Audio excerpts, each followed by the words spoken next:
उस दिन तुम भी मरोगे, लेकिन तब अवसर हाथ से निकल जा चुका। अभी शरीर है, अभी सांस है, अभी मर जाओ। वही तो रमन का प्रयोग है, जीते जी मर जाओ। 1 घंटा रोज मरो,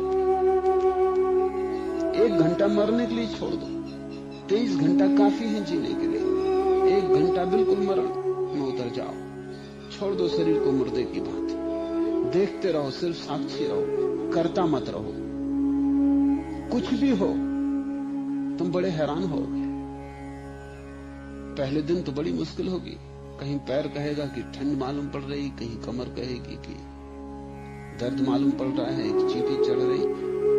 और तुम चकित होगे कि अगर उठकर देखोगे तो चींटी वहां है ही नहीं, सिर्फ चढ़ रही। वो मन की तरकीबें। मन 1000 बहाने बनाएगा कि जगो, उठो, ये क्या कर रहे हो, जरूरत पड़ रही। तुम 1 घंटा मर ही जाओ। कुछ दिन में धीरे धीरे धीरे धीरे जब तुम मन की सब चालबाजियां पहचान जाओगे और तुम कह दोगे मर ही गया, तब मैं कर ही क्या सकता हूं। चींटी चढ़े तो चढ़े, जब मर जाओगे फिर क्या करोगे? फिर चींटियां चढ़ेंगी और तुम कुछ ना कर सकोगे, और चींटियां काटेंगी और तुम कुछ ना कर सकोगे। जीते जी मरने का अर्थ है जो मर के होगा उसे तुम 1 घंटा रोज हो जाने दो। कुछ दिन के निरंतर अभ्यास के बाद धीरे धीरे धीरे धीरे ये अवस्था सधने लगेगी। 1 घंटा तुम मुर्दे की भांति पड़े रहोगे। धीरे धीरे तुम पाओगे श्वास धीमी होती जाती। जैसे जैसे सधेगी ये कला, श्वास धीमी हो जाएगी, क्योंकि जीने वाले के लिए सांस की जरूरत है। जो मर गया उसके लिए सांस की क्या जरूरत है? और एक दिन ऐसी घड़ी आएगी कि तुम अचानक पाओगे सांस बंद, सांस चली नहीं रही, शरीर बिल्कुल मुर्दा पड़ा है। और उसी क्षण तुम्हें पहली दफा बोध होगा अपने पृथक होने का। उसी क्षण जमते उलटी भय है राम। उसी क्षण मृत्यु विलीन हो जाती है, राम प्रकट हो जाते, अमृत का अनुभव हो जाता। फिर तुम 23 घंटे जीते रहोगे, लेकिन रहोगे मुर्दे की भांति। तुम उठोगे, काम करोगे, सब करोगे, लेकिन तुम जानोगे कि ये शरीर तो मरण धर्म है, मरा हुआ ही है। अभी तुम्हारी अवस्था यह है कि तुम्हें ठीक ठीक पता नहीं कि क्या शरीर है और क्या तुम हो। शरीर मृत्यु है, तुम अमृत हो। और तुम्हारे मन में बड़ी खिचड़ी हो गई है, वो दोनों मिल गए और तुम अलग नहीं कर पा रहे। सारी साधना का सार सूत्र इतना ही है कि तुम इन दोनों को अलग अलग करके पहचान लो, क्या शरीर है और क्या मैं। तब तुम जियोगे भी, और जैसे और लोग जी रहे हैं ऐसे न जियोगे। कबीर कहते हैं कि तुम भीतर तो जिंदा रहोगे और बाहर मुर्दा रहोगे। तब जानिया जब जीवित मुआ, कहू कबीर सुख सहज समावो, आप ही न डरो न अवर डरावो। और अब सहज समाधि में समावेश हो गया है, जीते जी मर गया हूं। अब न तो किसी को डराता हूं और न किसी से डरता हूं। तुम डराते हो लोगों को। तुम डराते क्यों? क्योंकि तुम डरते हो। असल में डर से बचने की यही तरकीब है कि तुम पहले डरा दो, कि इसके पहले कि लोग तुम्हें डराएं। तुम डरा दो, क्योंकि 2 में से एक डराएगा और एक डरेगा।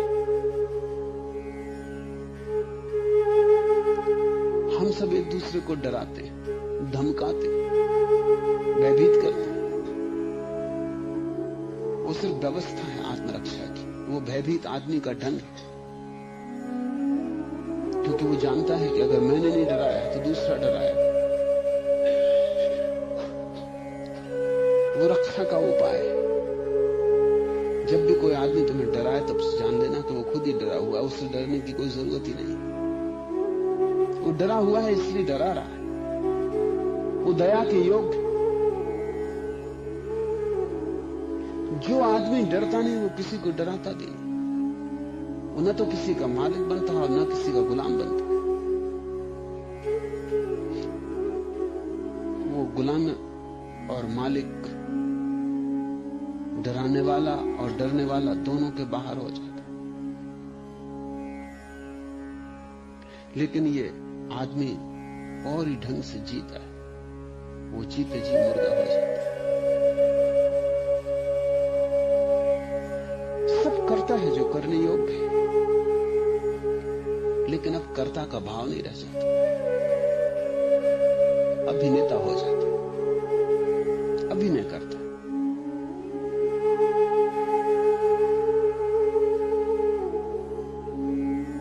कोई चीज अब चोट नहीं पहुंचाती और कोई चीज प्रसन्न नहीं करती।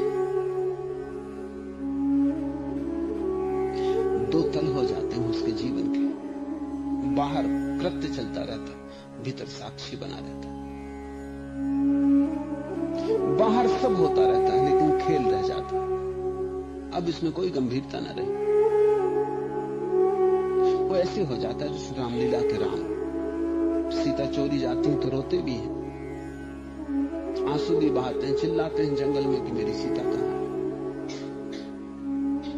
भीतर कोई रुदन नहीं पहुंचता, भीतर सब साक्षी भाव बना रहता है।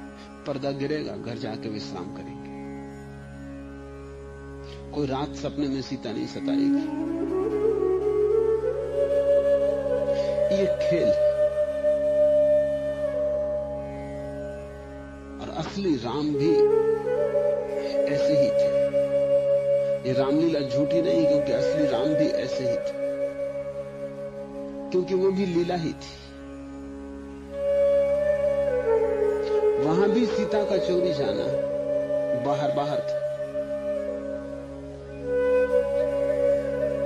वहां भी आंसू बाहर बाहर थे,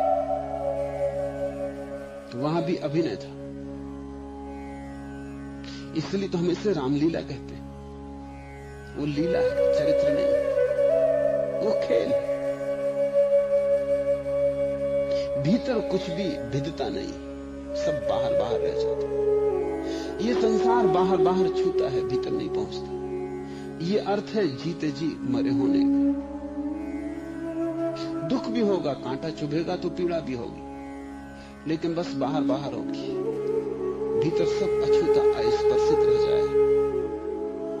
भीतर रेख भी न पहुंचेगी सुख की दुख की, भीतर कोई लहर ना उठेगी, भीतर सब शांत ही रहेगा, मौन ही रहेगा।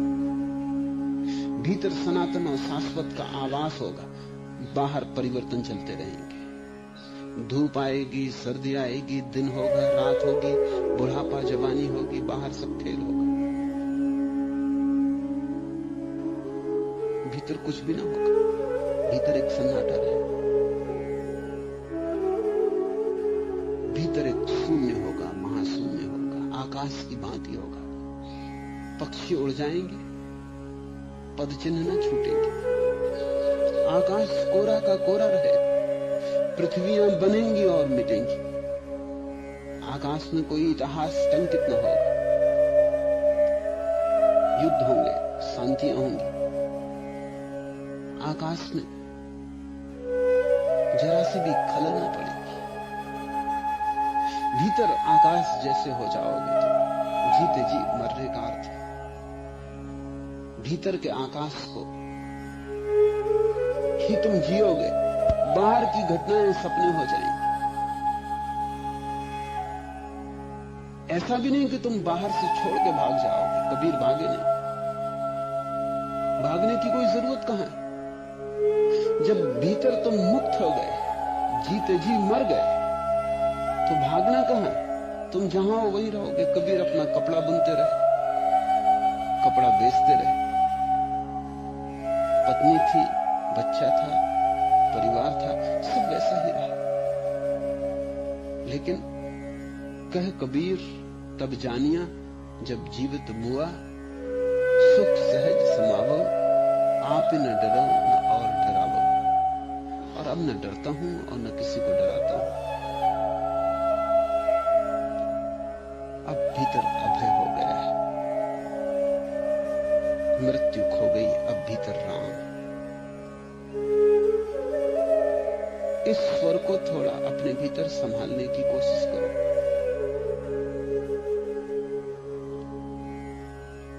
बड़ा रस है, अनंत रस है उस स्वर में। लेकिन प्रारंभ में बड़ी कठिनाइयां होंगी, क्योंकि शरीर से जोड़ पुराना, संबंध विच्छिन्न करना बड़ा मुश्किल होता है। विवाह करना आसान है, तलाक करना बहुत मुश्किल होता है, बहुत कानूनी अड़चने आ जाती। और इस शरीर से विवाह हुए जन्म जन्म हो गए, अब इसको तलाक देना बड़ा मुश्किल है। वही तलाक संन्यास है। वो तलाक पत्नी को नहीं है, बच्चों को नहीं है, अपने ही शरीर को है। वो त्याग किसी और का नहीं, वो अपने ही भीतर मृत्यु और अमृत के क्षेत्रों को अलग करने का। सब घटनाएं स्वप्नवत हैं, जिसके समक्ष घट रही हैं वही सत्य। उस साक्षी के भीतर जितने ज्यादा तुम रमोगे, उतना ही कबीर की वाणी समझ में आ सकेगी। ये वाणी शब्द से समझने की नहीं है, लिखा लिखी की है नहीं, देखा देखी बात। तुम भी देखोगे तो ही पहचान पाओगे, और पहचाना जा सकता है। तुम पूरे समर्थ हो, सिर्फ थोड़ा सा प्रयास जरूरी है, ताकि तुम्हें अपने सामर्थ्य, अपनी शक्ति और अपने साम्राज्य का स्मरण आ जाए। तुम मालिक हो और भूल गए, तुम सम्राट हो और भिखारी होकर खड़े हो। बस स्मरण चाहिए, तत्क्षण भिखारीपन मिट जाएगा। साम्राज्य कभी भी खोया नहीं है, वो सदा तुम्हारा है। सिर्फ तुम थोड़ी देर को सो गए हो और एक सपना देख रहे हो। ये सपना तुम्हारा जीवन बन गया है। इस सपने से तुम जाग जाओ तो जीते जी मरना हो गया। तब जानिया जब जीवित हुआ, तुम भी जानोगे तभी जब जीते जी मर जाओगे। ऐसे तो बहुत बार मरे हो, इस बार जीते जी मर जाओ, फिर कोई मरना न होगा, फिर कोई दोबारा आना न होगा। जो जीते जी मर गया, उसकी फिर कोई मृत्यु